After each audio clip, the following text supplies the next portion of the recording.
Lembrem-se, se conseguirem, orem pela minha mãe. Ela vai fazer uma cirurgia na terça-feira pela manhã e ela já está com 74 anos. É uma cirurgia grande. Então, se você lembrar, fala para Deus lá abençoar ela e também a equipe médica que vai assisti-la nessa cirurgia. O nome dela é um nome muito difícil, é Dona Maria. Então, vai ser difícil você lembrar, né? Se você lembrar, por favor, né? Interceda e Deus certamente vai ouvir a nossa oração. Em nome de Jesus. Vamos orar. Ó Deus, em nome de Jesus, nós chegamos à sua presença. Gratos pelo seu amor, gratos pela paz que temos contigo e uns com os outros. Gratos, ó Deus, pela revelação do Senhor na sua palavra. E gratos ainda, ó Deus, porque nós entendemos, pela sua palavra, pela nossa fé, que o Senhor Jesus é o Senhor das nossas vidas e que o seu sangue foi derramado para perdoar os nossos pecados. Muito obrigado pela chance de falar contigo e por compartilhar com o Senhor a esperança da glória eterna contigo. Em nome de Jesus nós oramos. Amém. Queridos, lá em Juízes, no capítulo 21, versículo 25, diz assim: naqueles dias não havia rei em Israel, e cada um fazia o que parecia bem aos seus olhos. Naqueles dias não havia rei em Israel, e cada um agia conforme a sua própria consciência, conforme os seus próprios padrões, conforme aquilo que ele achava certo ou errado. E na leitura que a gente fez, diz que o povo de Israel, ao entrar na terra, serviu ao Senhor, enquanto Josué e aqueles anciãos, aqueles homens, aquela liderança estava junto com eles. A partir do momento que essas pessoas morreram, Josué morreu com 110 anos e os outros que viveram no deserto, viram a glória do Senhor e os outros foram morrendo. E aqui no texto diz que, vamos ler aqui como é que está descrito. Juízes capítulo 2, versículo 10, diz assim: foi congregada toda aquela geração a seus pais, morreram, e outra geração após deles se levantou, que não conhecia ao Senhor, nem tampouco as obras que ele fizera a Israel. Levantou-se uma nova geração que não conhecia ao Senhor, que não tinha intimidade com o Senhor, que não tinha qualquer relacionamento com o Senhor, muito menos conheciam as obras maravilhosas que Deus havia feito até aquele momento.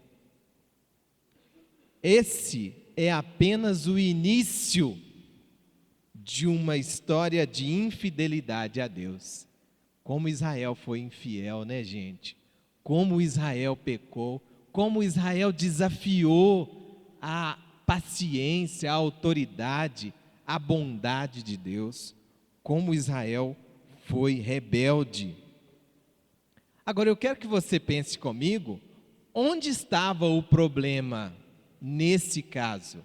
Uma nova geração se levantou que não conhecia o Senhor, nem as obras que ele fizera. Onde está o problema? Onde está o problema? Por que que isso aconteceu? Por que as coisas chegaram a esse ponto? Por que Israel se corrompeu e cometeu idolatria, como aqui no texto a gente vê bem descrito? Por que Israel abandonou os mandamentos de Deus e desejou ser igual às nações que o rodeavam? Por que isso aconteceu? Eu já ouvi alguém dando uma sugestão. Todo mundo concorda? Os pais? É um problema? Os pais, será que têm responsabilidade? Nós podemos tentar achar uma resposta para essas perguntas em alguns textos da Bíblia. Porque isso aconteceu em uma nação que viu de perto os grandes feitos do Senhor.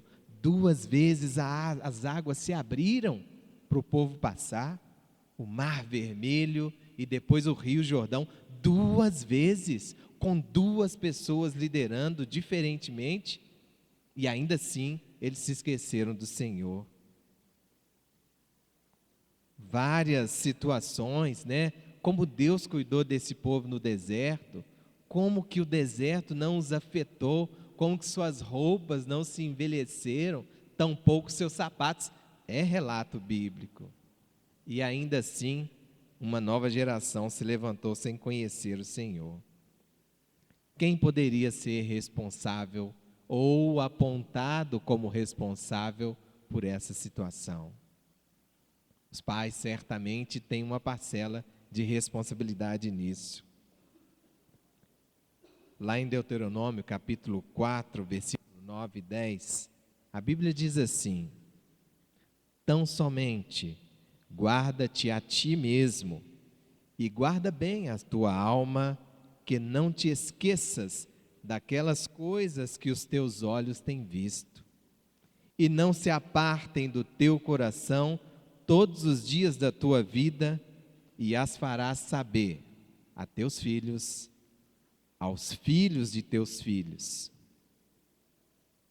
O dia em que estiveste perante o Senhor teu Deus em Horebe, quando o Senhor me disse: ajunta-me este povo e os farei ouvir as minhas palavras e aprendê-las-ão, para me temerem todos os dias que na terra viverem, e a ensinarão a seus filhos. Deuteronômio capítulo 4, versículos 9 e 10. Sempre Deus se preocupou em que eu e você, né, que lá no passado e ainda hoje, Deus se preocupou e se preocupa que nós façamos conhecidos os seus feitos. É responsabilidade minha e sua, enquanto pais, passar, ensinar aos nossos filhos, e se você tem neto, aos filhos de seus filhos, e que eles ensinem também os seus próprios filhos a conhecerem ao Senhor. Pais cristãos que não se preocupam com o ensino da palavra para os seus filhos, estão contribuindo, irmãos, significativamente para que a igreja seja cada vez mais fraca, mais irreverente, mais tolerante com o pecado, mais afastada da palavra. Não é essa igreja que Deus quer. Não é essa igreja que Deus deseja. Não é por essa igreja que o Senhor Jesus morreu. Ele morreu para que nós tenhamos uma igreja santa e pura e que seja capaz de ensinar. E se você, irmão, às vezes você vem para a igreja e pensa: a igreja está assim, a igreja está assado. O que você como pai está fazendo para ser assim, ou não ser assim, ou não ser assado? Você precisa, e eu também, precisamos contribuir para que a igreja seja santa.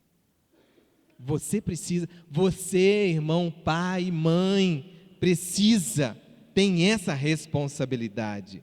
Pais que não compartilham a sua fé com seus filhos estão comprometendo o destino eterno de cada um deles. Ô irmão, se você não fala da sua fé para o seu filho, se você não fala de Jesus para o seu filho, se você não fala das coisas maravilhosas que Deus tem feito na sua vida, na vida da sua família, você está comprometendo a eternidade, o destino eterno do seu filho. É preciso que você faça isso. É preciso que você deseje a salvação dos seus filhos, ou do seu filho, ou dos seus netos, ou daqueles que estão próximos a você. Veja os exemplos do Eli. Eli era um sacerdote, lá em 1 Samuel. Era um sacerdote, mas os seus filhos eram mal falados lá na congregação. Eram mal falados, tinham fama de comilões, tinham fama de ladrões, tinham fama muito ruim, e eu tenho certeza que não é esse tipo de testemunho que você quer ouvir dos seus filhos, não é? A gente fica ofendido, eu estou falando como pai agora, né? Se alguém fala mal dos filhos da gente, não é?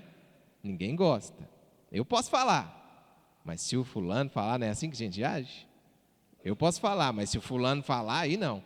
Ô irmão, mas você só vai ter um bom testemunho do seu filho se você ensinar a palavra do Senhor para ele. É assim, não tem jeito. A Bíblia diz o seguinte: não vos conformeis com este mundo. Não vos conformeis com este mundo. E isso vale, irmãos, para nós pais. Como é que os pais hoje estão agindo com os filhos? Permissivos, fazem tudo, esquecem, trabalham até morrer e compensam os filhos, né? Nos finais de semana e outras situações, com presentes, com permissividade, com falta de conselho, com falta de companhia. E a Bíblia diz para nós, pais: não vos conformeis com este mundo. Ô, irmão, você quer ter uma igreja acolhedora? Você quer ver essa igreja crescer? Você quer ver o seu filho sendo uma liderança na igreja amanhã? Você quer isso? É hoje. É hoje. É hoje o dia de você mudar de postura. É hoje. Nós, como pais e mães, não podemos permitir que os nossos filhos sejam tragados por essa vida, pelos conceitos deste mundo, pela permissividade e pela naturalidade com que as coisas são tratadas hoje. Tudo é normal, tudo é bacana, tudo é aceitável. Não é isso que a Bíblia ensina. Tudo pode, mas nem tudo convém, não é? E nós não podemos deixar que esses conceitos, essas convenções sociais, nos atrapalhem no cuidado com os nossos filhos. Irmão, nós não podemos permitir que os nossos filhos sejam sem amor ao próximo. Você vê que hoje as pessoas não têm qualquer amor. Se entra uma senhora no ônibus, todo mundo dorme, né? Velho no ônibus, ou alguém, uma grávida ou um deficiente, dá sono, não é? Todo mundo dorme, ninguém dá o lugar para aquele, não é? Irmão, nós temos que ensinar os nossos filhos a serem educados. Nós não podemos nos conformar com esse mundo. Nós precisamos aprender e ensinar para os nossos filhos o respeito aos demais. Hoje os meninos não gostam de receber não lidam bem com a negativa, se rebelam, atacam, fazem e acontecem. Alguns roubam, alguns cometem crimes, e de gente com família boa, com família em condição financeira boa, né? Que conhece a lei, inclusive, mas a gente vê muitos envolvidos em criminalidade, porque não sabem lidar com a negativa, não aprenderam, os pais não ensinaram. Você vê que nós precisamos ensinar os nossos filhos a respeitar as autoridades. No ano passado, na Copa, eu não sei se vocês lembram, um monte de gente falando palavrão para presidente da República. Inadmissível.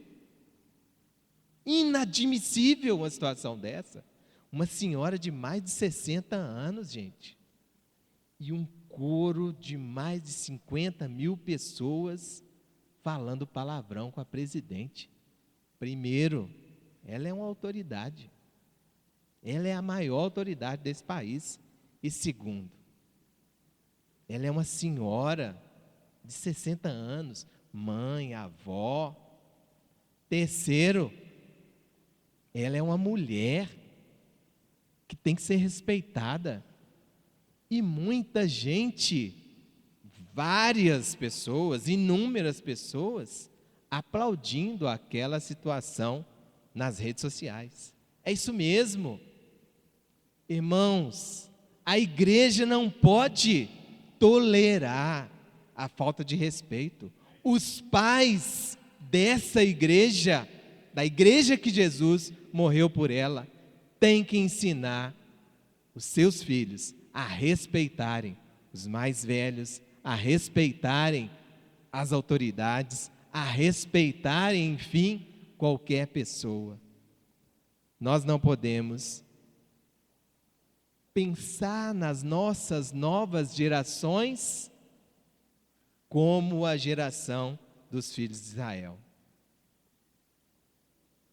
Foi assim que aconteceu.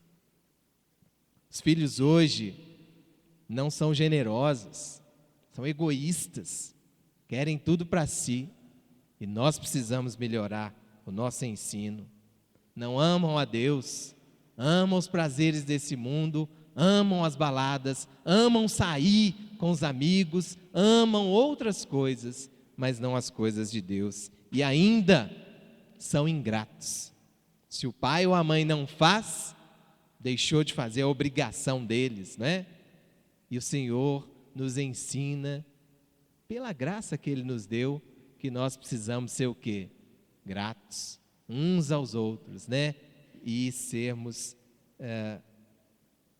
menos sedentos pelos prazeres deste mundo. Encarar essa tarefa, irmãos, de educar, de ensinar os nossos filhos a amar o Senhor, deve ser uma prioridade na vida de cada mãe, na vida de cada pai. Os meninos que vão nascer, Bruno, têm que ser ensinados, né? A Pamela tem que ser ensinada, não é? O Bento, cadê o Bento? Tem que ser ensinado e começar já, né? Quem mais? Tem lá o bebê do Leandro que está para nascer agora. Tem que ensinar Leandro, o menino, ou a menina, né? Para que ele dê glórias ao Senhor e seja útil à congregação do Senhor. É isso que a gente precisa fazer, irmãos. Os nossos filhos, os nossos netos, aqueles que estão sob nossa responsabilidade, têm que ser úteis ao Senhor. Tem que ser útil, tem que ser útil na casa do Senhor.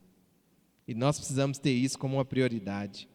Nós precisamos, irmãos, contar para os nossos filhos o que Deus fez na sua vida, como que você chegou até aqui. Conta para o seu filho. As minhas filhas, elas sempre me perguntam: ô pai, conta alguma coisa da sua vida para nós. Elas querem saber como é que a gente chegou até aqui. E a gente tem que contar e aproveitar essa chance para ensinar. Às vezes elas estão vendo um desenho, né? Você via isso na sua época, papai? Ou pergunta para a mãe, né? E a gente tem que aproveitar os momentos assim. Conta para eles, irmãos. Conta para os seus filhos. Como é que você chegou até aqui? Como é que você se converteu? Como que Deus estendeu a sua mão graciosa para você, para a sua família? Conta isso. E Deus certamente vai ser conhecido deles. Não vai ser um estranho, não vai ser um desconhecido. Nós precisamos ensinar os meninos e as meninas a conhecer ao Senhor e a sua santa e boa vontade. Nós precisamos ensinar os nossos filhos o tamanho da graça de Deus na sua vida. Jesus morreu e custou muito caro a sua salvação, e a dele, do seu filho ou da sua filha também. Conta isso para ele, irmão. Conta isso para o seu filho. E só assim que nós podemos estar seguros de que nós cumprimos bem a nossa tarefa. Todas as coisas são puras para os puros. Nada é puro para os contaminados e infiéis. Antes, o seu entendimento e consciência estão contaminados. Confessam que conhecem a Deus, mas negam-no com as suas obras, sendo abomináveis, desobedientes e reprovados para toda boa obra. Tito capítulo 1, versículos 15 e 16. Não é isso que não é para isso que nós fomos chamados, tampouco a nossa família. Bom, já encontramos uns responsáveis aqui por essa situação, né? Os pais. Quais mais? Quais os outros responsáveis? Quem pode sugerir? Quem é? Olha como a gente está afinado, né? Na nossa capacidade de avaliar, de entender a Bíblia. E é exatamente. E o Moisés disse assim em Deuteronômio capítulo 4, versículos 14 e 16. Também o Senhor me ordenou, ao mesmo tempo que vos ensinasse estatutos e juízos, para que os cumprisseis na terra a qual passais a possuir. Guardai, pois, com diligência as vossas almas, pois nenhuma figura vistes no dia em que o Senhor em Horebe falou convosco do meio do fogo, para que não vos corrompais. O Moisés deixa muito claro, esse texto deixa muito claro, ele como liderança foi encarregado pelo próprio Deus a ensinar os estatutos e juízos do Senhor àqueles que estavam sob a sua responsabilidade. Se você é líder nessa casa, se você é líder na sua família, né? Se você é líder na igreja, é seu papel ensinar nessa congregação estatutos e juízos. É papel das lideranças, viu, gente?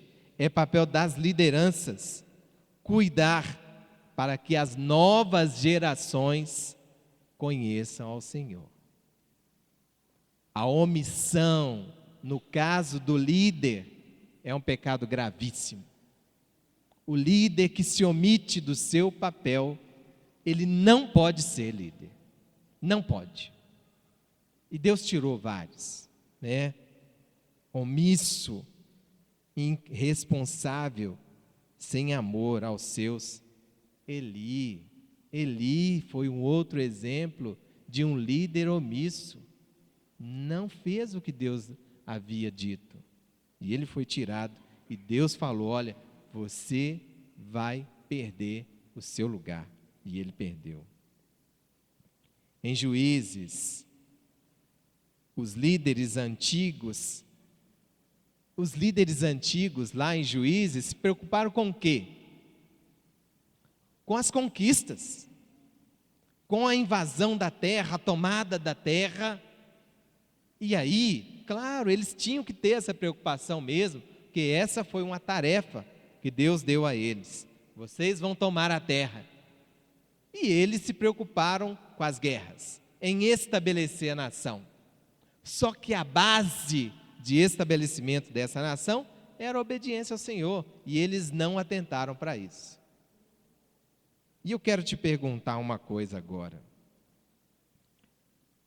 Lá naquela época, eles se preocuparam tanto com as suas coisas, com as guerras, com as conquistas, que esqueceram de ensinar os estatutos do Senhor. Então eu quero te perguntar, você, liderança, vocês que lideram essa casa, é claro que eu me incluo nisso, tá bom, irmãos? Eu estou aqui, né? Então, eu tenho que me incluir, logicamente. O que tem ocupado o seu tempo? O que tem ocupado a sua mente e o seu coração? Quais as guerras que você tem lutado? Quais as conquistas que você tem buscado que tem atrapalhado o trabalho do Senhor? Que tem impedido que você ensine os estatutos do Senhor aos irmãos ou àqueles que ainda não conhecem a palavra? O que tem te atrapalhado? Todos temos atividades, todos temos ocupações, mas elas não podem ser, e é lógico que eu me incluo nisso, elas não podem ser o centro da nossa vida. Não podem ser. Nós precisamos nos preocupar. E o Paulo ensinou o seguinte: olhem por vocês e por todo o rebanho sobre o qual o Espírito Santo vos constituiu bispos para apacentardes a igreja de Deus, que ele resgatou com seu próprio sangue, em Atos capítulo 20, versículo 28. E também ele disse: aquele que se preocupa, que serve, se é ministério, então que ministre, se é ensino, que seja com dedicação. Qual é o seu?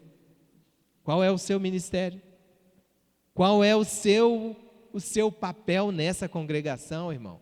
Como líder, você está desempenhando bem? Se não, tem que ser com dedicação. Se não for assim, Deus vai cobrar de cada um de nós os talentos, as moedas, os tesouros que Ele depositou na sua mão. E Ele espera que isso dê algum resultado. Se não der resultado, certamente nós seremos cobrados por eles. Pedro também ensinou: apacentai o rebanho de Deus que está entre vós, tendo cuidado dele, não por força, mas voluntariamente, nem por torpe ganância, mas de ânimo pronto.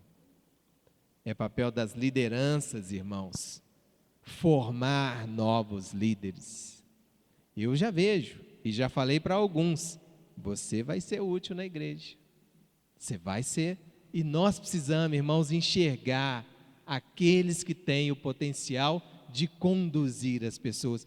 A liderança não fez isso, a ponto de o final, o último versículo do livro de Juízes, dizer que naquele tempo não tinha rei em Israel e todo mundo fazia o que era bem aos seus próprios olhos, porque eles falharam em buscar, em formar liderança.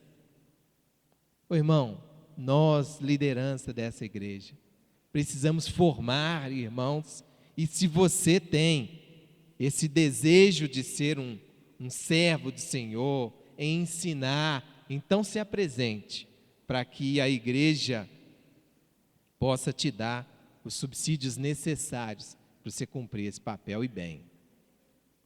Jesus, falando aos escribas e fariseus, condenou-os severamente pelas preocupações que eles tinham só consigo mesmos. Eles iam para as casas para comer, eles paravam nas praças para se apresentar como pessoas espirituais, sem nenhuma preocupação com aqueles que estavam sob sua responsabilidade. Então, como liderança, a liderança precisa se preocupar com as novas gerações. A liderança precisa ter plano de ação, se organizar, precisa ter um plano de ensino, precisa estabelecer uma comunicação plena e de confiança com a congregação, para que as novas gerações não sejam tolhidas do conhecimento do Deus Altíssimo. É nossa responsabilidade, viu, irmão? É nossa responsabilidade fazer com que as novas gerações conheçam ao Senhor.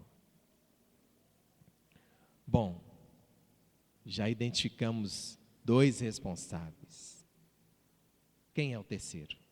Vamos falar só de 3, né? Para não gastar o tempo todo. Quem mais?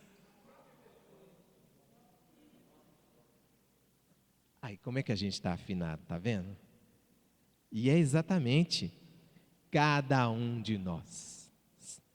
As pessoas lá, gente, viviam porque escolheram viver daquele jeito. Ninguém pode viver se o irmão Edson, por exemplo, falar que amanhã não quer mais, aí todo mundo vai atrás dele, não quer também.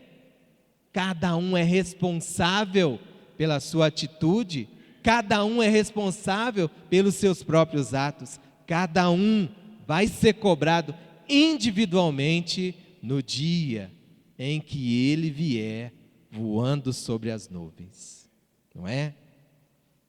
Então sucedeu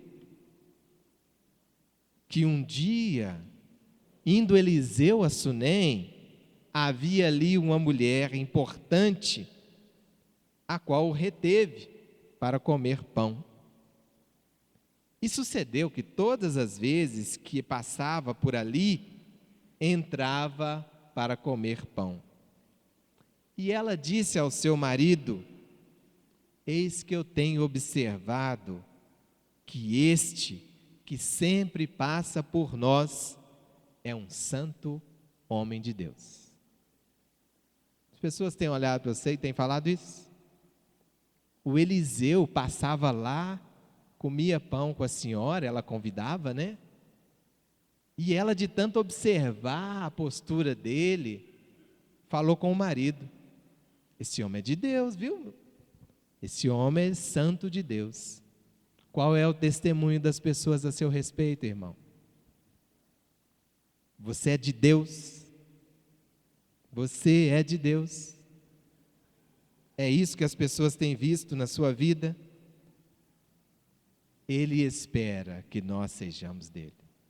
Ele espera que o nosso testemunho, muitas vezes, sejam mais eficazes, ou os nossos testemunhos, né, sejam mais eficazes que a nossa palavra, não é? Às vezes a gente não precisa nem abrir a boca, e a pessoa fala: não, essa pessoa aí é do Senhor, ele é de Deus, ele pede oração para você, não é? Reconhecendo a sua proximidade com o Senhor.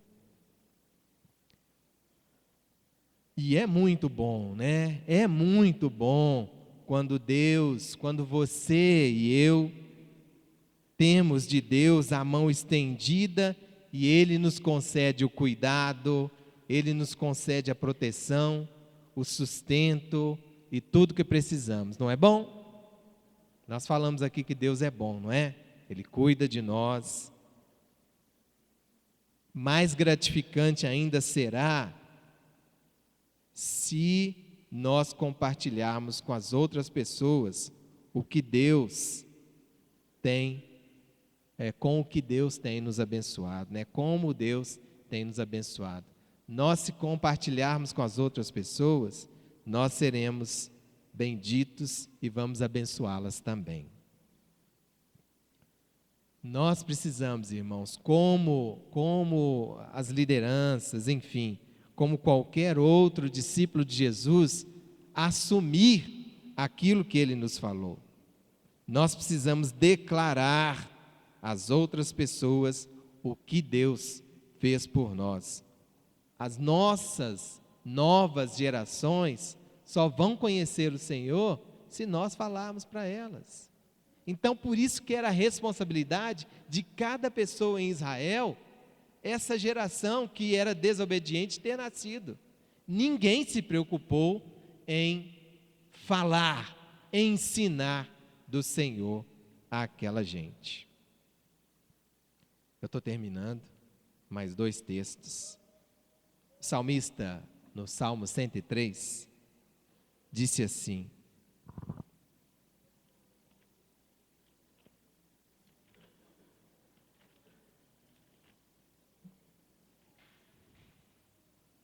Salmo 103, abra aí, por favor.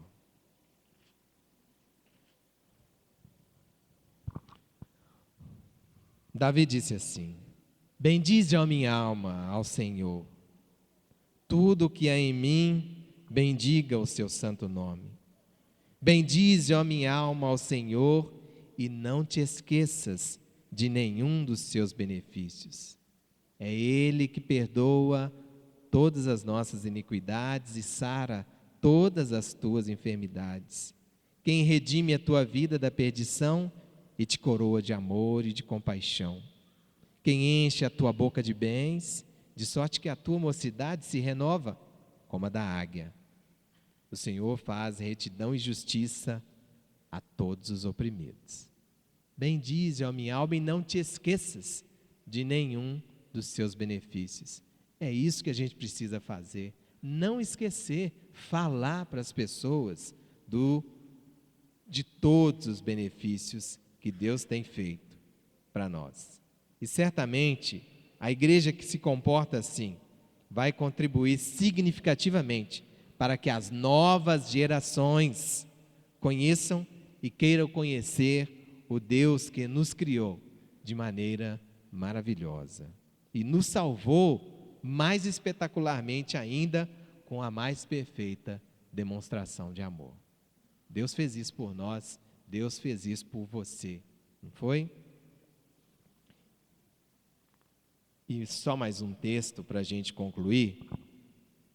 O Davi ainda disse assim: Senhor, a ti clamo, escuta-me, inclina os teus ouvidos à minha voz quando a ti clamar. Suba a minha oração perante a tua face como incenso, e as minhas mãos levantadas sejam como o sacrifício da tarde. Põe, ó Senhor, um guarda à minha boca, guarda as portas dos meus lábios. Não inclines o meu coração a coisas más, a praticar obras más, como aqueles que praticam a iniquidade. E não coma eu das suas delícias. Fira-me o justo, será isso uma benignidade?